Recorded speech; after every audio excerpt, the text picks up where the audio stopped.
selamat malam Mas Dani. Ya, selamat malam. Saya Akil Nafibertiano bersama Adi ingin sedikit bertanya-tanya Mas tentang kurs dan kebijakan moneter Mas. Ya, Yang pertama itu ada di kurs. Menurut Mas nih, kenapa kurs kita ini semakin kesini semakin melemah? jadi pertama itu konsepnya adalah kalau moneter itu kan dari sisi perbankannya, ya, yang kebijakan kayak dua capit, kepiting gitu ya. Kalau yang fiskal itu dari pemerintah, kebijakan pemerintah kayak subsidi terus dan lain-lain lah ya pemerintah. Kalau yang nggak pro rakyat mungkin ya pajak dan lain-lain gitu. Nah, kalau ini dari sisi perbankannya moneter tadi itu. Nah, tapi kalau kurs itu udah jadi kaitannya satu negara, jadi fiskal sama moneter.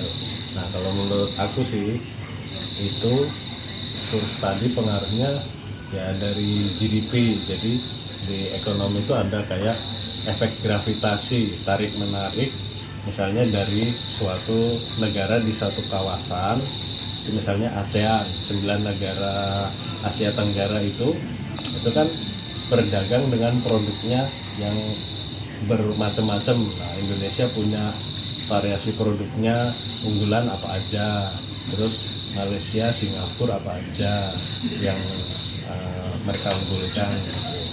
Nah, kenapa kurs kita lemah? Karena kita jualannya itu yang mentah-mentah. Nah, otomatis kan jualannya jadi murah nih. Kayak tadi ya, misalnya Indonesia jualnya sawit 2000, ya kan? Jualnya ke Malaysia 5000. Nah, itu udah mau gitu kan, jual aja selisih 3000 udah untung, males nih kita nih. Padahal Malaysia udah beli 5000 nih dari kita, atau dia punya sendiri sawitnya 2000, diolah jadi minyak goreng 14000, ya kan, diolah jadi mentega, jadi kosmetik mungkin 100.000 gitu kan. Nah, terus Singapura bedanya, dia nggak jualan produknya, mungkin dia nganterin Malaysia kamu jual kemana, ke Eropa, sini tak anterin. Nah, satu kontainer misalnya dia minta 1,5 miliar. Nah, itu kan makanya gede banget dia kan. Nah, kita kurangnya itu karena selain ya itu dari penghasilan negaranya itu kan cuma ngandelin produk-produk yang mentah gitu loh. Jadi total jualannya setahun itu ya nggak banyak gitu dibandingin Singapura sama Malaysia misalnya, atau sama yang Thailand dan lain-lain gitu. Jadi jualannya juga misalnya kita cuma dapat jualannya 1 juta, tapi kalau Malaysia bisa dapat 5 juta satu tahun misalnya, terus Singapura dapat 25 juta. Nah, kalau di persentasiin tadi berapa coba? 5 sama 10 sama 25, berarti kan 5/40 Indonesia, 1/8-nya kan, berarti 1/8 itu berapa persen? Itu kekuatan daya belinya kita sama kursnya mereka gitu. Makanya nggak heran $1 Singapura itu 10.000 di kitanya ya, karena kita pun dagangannya sedikit gitu hasilnya gitu. Coba tadi 5/40 ya, itu berapa persen? Berarti 12,5% kekuatan kita kalau dibanding sama Singapura tadi berapa? Singapura 25/40 ya, tuh ya 62%. Nah, dibandingin lagi sama yang tadi misalnya sisanya siapa? Malaysia 10 ya, 10 berarti 0,25, masih lebih kuatan dia dibanding kita kan. Walaupun besarnya negara kita gede nih, luas, tapi jualan kita karena produk-produk mentah, misalnya kopinya nggak dibungkus, kopinya yang masih yang bijian gitu, sedangkan Malaysia udah dibungkus-bungkus, udah di saset-saset, udah dicampur susu, dicampur apa gitu kan. Itu udah beda kan. Jadi tergantung jualannya negara itu tadi dalam 1 tahun GDP-nya itu. Kenapa jadi lemah gitu loh kita, karena kita jualannya yang mentah-mentah terus murah, jadi dapatnya dikit. Sedangkan mereka jualnya yang berkualitas, terus yang udah produknya bukan produk mentah, udah setengah jadi atau produk jadi gitu. Jadi dapatnya banyak. Tuh kalahnya kita. Ya selain faktor selera juga ngaruh kan gitu. Tapi kan selera itu zaman sekarang bisa digiring ya. Selera masyarakat, oh pakai iklan aja. Misalnya apa iklan mie apa kita jadinya nggak pingin jadi pingin kan gara-gara iklan kan. Atau minuman apa puasa-puasa seger gitu kan. Itu kan gara-gara iklan bisa digiring kalau selera itu zaman sekarang. Atau sekarang yang serba ke Korea-Koreaan ya, nah berarti kan selera yang orang darinya dulu nggak suka Korea jadi suka Korea itu kan bisa digiring kalau selera itu diputar aja terus nanti kan lama-lama seneng itu ya, itu yang tak lihat pengaruhnya di kurs itu di situ. Ya banyak faktor lain tapi nggak signifikan, itu yang signifikan dari perdagangan kita sendiri ya. Jadi efek gravitasi tadi, tarik menarik antar negara gitu. Yang selanjutnya yang tentang kebijakan moneter dan fiskal Mas. Mungkin apa yang sepengetahuan Mas? Coba dikasih. 3. Selanjutnya ada saya ingin bertanya tentang kebijakan fiskal dan moneter. Nah, kayak pertanyaan berikutnya, perbedaan kebijakan fiskal sama moneter itu apa, sama contohnya itu yang kayak gimana sih? Oke, jadi dari pelakunya juga beda ya. Kalau moneter itu lebih ke perbankan, bank sentral, terus bank-bank swasta kayak Mandiri, BCA, terus BRI, BNI, BTN dan lain-lain. Kalau kebijakan fiskal itu murni dari pemerintah. Jadi intervensi pemerintah untuk mempengaruhi perekonomian. Misalnya kalau kebijakan fiskal yang pro rakyat ya, pemerintah itu kalau kasih bedanya dua. Kalau kasih BLT itu kan berat 1 bulan, 2 bulan, 3 bulan habis. Itu kasih ikan. Kalau dia kasih pancing itu dia nggak kasih kayak gituan. Jadi misalnya orang yang ahli naik motor nih, kasih aja motor nih buat ngojek.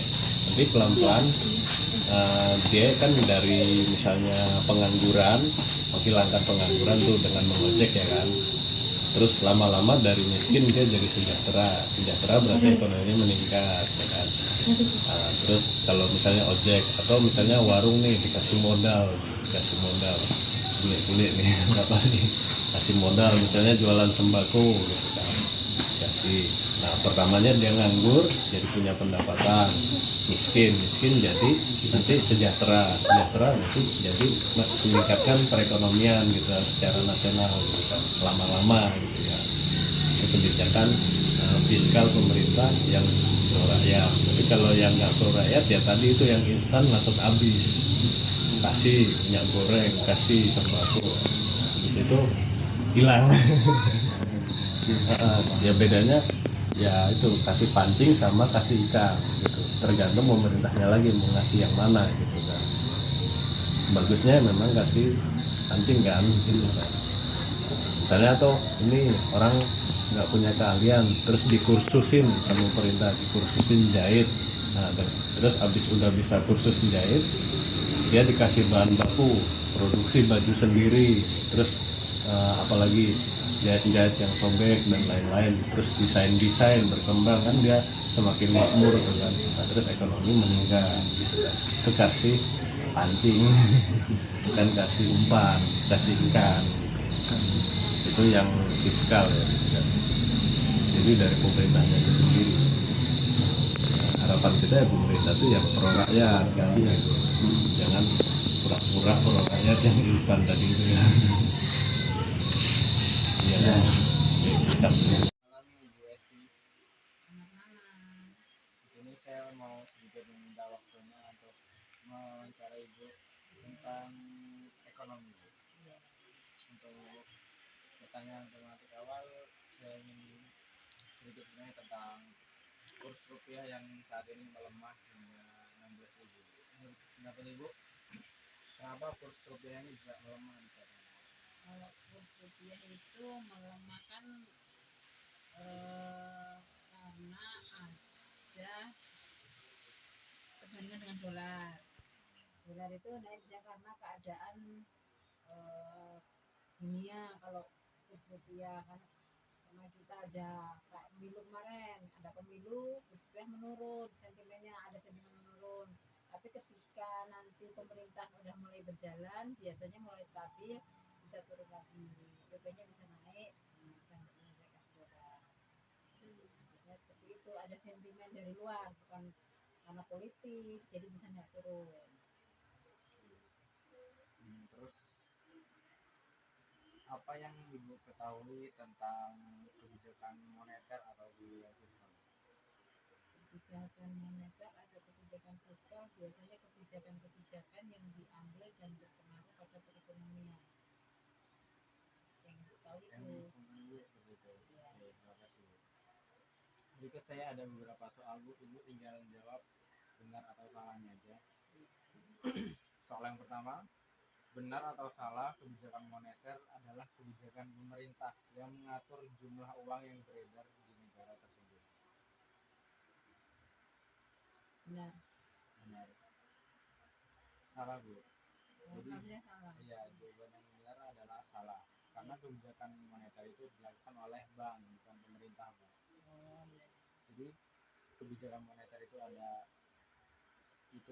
kebijakan yang dikeluarkan oleh bank untuk seperti meningkatkan suku bunga agar masyarakat itu mau menabung atau menurunkan tingkat suku bunga biar dia lebih sering belanja gitu. Jadi berpengaruh pada perekonomian negara. Selanjutnya ada pertanyaan yang kedua, benar atau salah bank sentral bertanggung jawab untuk menjaga stabilitas harga melalui kebijakan moneter? Salah. Salah, ya benar jawabannya Bu. Pertanyaan selanjutnya, benar atau salah salah satu instrumen kebijakan moneter adalah suku bunga? Ya. Iya benar. Pertanyaan yang keempat, benar atau salah kebijakan moneter dapat mempengaruhi tingkat investasi dan konsumsi di suatu negara? Benar. Pertanyaan terakhir, benar atau salah inflasi adalah kenaikan harga secara umum di suatu negara? Salah. Jawabannya inflasi. Ya. Benar Bu. Inflasi kan- Jawabannya. Oh, benar. Inflasi itu jadi kayak Penurunan kan? iya, inflasi bisa penurunan nilai uang atau kenaikan harga barang. Oh, Jadi tahunya penurunan.